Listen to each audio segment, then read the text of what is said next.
ফিলিস্তিনের গাজা উপত্যকায় সফরে গিয়ে ইসরায়েলের প্রধানমন্ত্রী বেনিয়ামিন নেতানিয়াহু বলেছেন, যুদ্ধ শেষ হওয়ার পর হামাস এবং অন্যান্য ফিলিস্তিনি যোদ্ধাদের গাজা শাসন করার আর কোনো সুযোগ থাকবে না। একই প্রসঙ্গে তিনি দাবি করেন, ইসরায়েল হামাসের সামরিক সক্ষমতা ধ্বংস করতে সফল হয়েছে এবং গাজায় তাদের আধিপত্য বন্ধ হবে। নেতানিয়াহু গাজার কেন্দ্রীয় নেতজারিম করিডর পরিদর্শনকালে এক ভিডিও বার্তা এসব মন্তব্য করেন।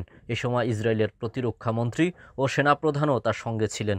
ভিডিও বার্তায় নেতানিয়াহু বলেন, ইসরায়েলে এখনও 101 জন জিম্মির অবস্থান শনাক্ত করতে কাজ করছে এবং তাদের ফিরিয়ে আনার জন্য 50 লাখ মার্কিন ডলার পুরস্কারের প্রস্তাব দিয়েছে। তিনি বলেন, যে কেউ জিম্মিদের ক্ষতি করার দুঃসাহস দেখাবে তাকে চূড়ান্ত মূল্য দিতে হবে। আমরা তাকে খুঁজে বের করব এবং শাস্তি দেব। তবে যিনি আমাদের কাছে একটি জিম্মি ফিরিয়ে আনবে তাকে এবং তার পরিবারকে নিরাপদে বেরিয়ে যাওয়ার সুযোগ দেওয়া হবে। বেছে নিন, পছন্দ আপনার, কিন্তু ফলাফল একই থাকবে। আমরা আমাদের সব জিম্মিকে ফিরিয়ে আনব। যুক্তরাষ্ট্রের যুদ্ধবিরতি নিয়ে নেতানিয়াহু আরও স্পষ্ট করে জানান, যুক্তরাষ্ট্রের প্রস্তাবিত 60 দিনের যুদ্ধবিরতির বিষয়ে তাদের অবস্থান কঠোর। তিনি বলেন, যুদ্ধবিরতি ঘোষণা হলেও আমাদের অভিযান থামবে না। আমরা আমাদের লক্ষ্য অর্জন করব এবং হামাসের শাসন শেষ করে শান্তি প্রতিষ্ঠা করব।